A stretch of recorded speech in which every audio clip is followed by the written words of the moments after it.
name is John W. McCaskill. I'm the son of Floyd and Piola McCaskill, and that's significant.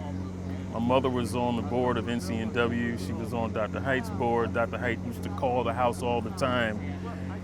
50 years ago today, I was out here, and let me tell you, one thing I remember, it was just as hot then as it was today.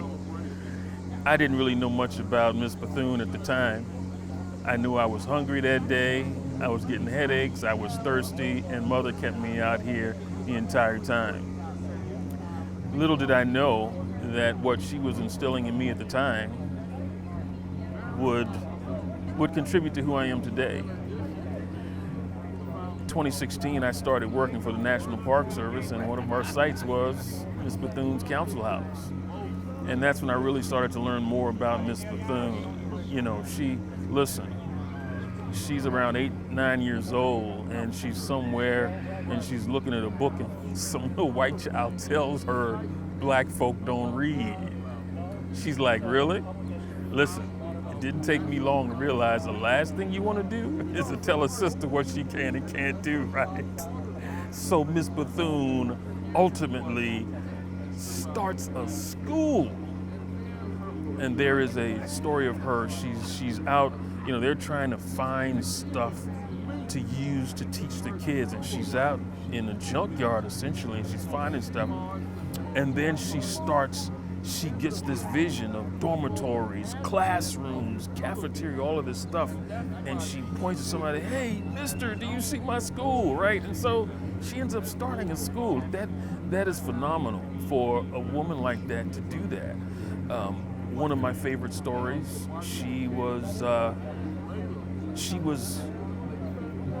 they were trying to get the roof fixed or something, and she only had so much money, and so, you know, they're doing as much as they can. And then the roofers say, hey, well, listen, you know, what do you want us to do? She says, put the scaffolding up. You're like, but you ain't got the money. Put the scaffolding up. But you ain't got the money. Put the scaffolding up. And so they're building the scaffolding, and they don't know where they're going to get this money from. She's sitting on the lawn going through the mail, and somebody had sent her a check for what she was doing, and it was enough, you know, to take care of it, man.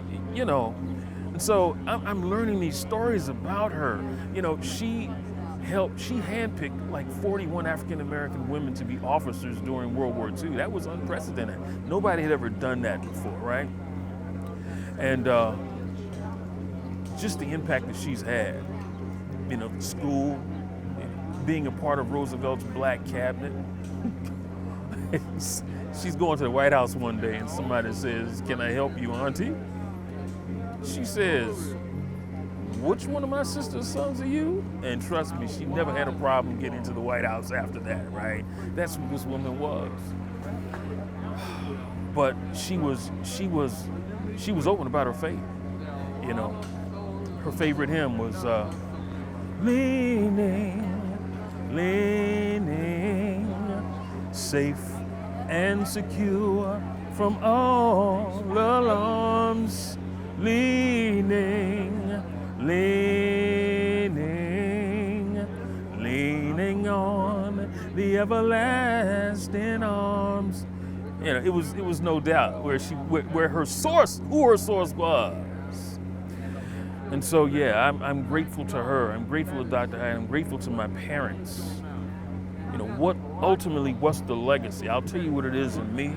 Today, I am an educated historian by training, and I get to tell her story, you know, and stories of so many others, but really, it's about telling the story to the next generation, because there are other Miss Bethunes running around here. There are other Dr. Heights running around here, and we want to help facilitate that. And that's why I had to come out here. I mean, I live right down the street, but when I saw this, I had to come. So to be here 50 years later, that's incredible to me. Well, you answered all of my questions. You're a great interview, so thank you for that. Thank you, I appreciate you. Is there any closing statements you would like to add or anything? Oh, listen, here's the closing statement. You know, we stand on the shoulders of those who came before us. You know, they kicked doors open for us to walk through. And I'm not one to forget that, because no matter how great I become, no matter what I achieve, I know it is because of those who came before me. And what am I trying to do? Open the doors and hold up some other folk so they can exceed where I've gone. Well, thank you so much for taking the time. Thank you.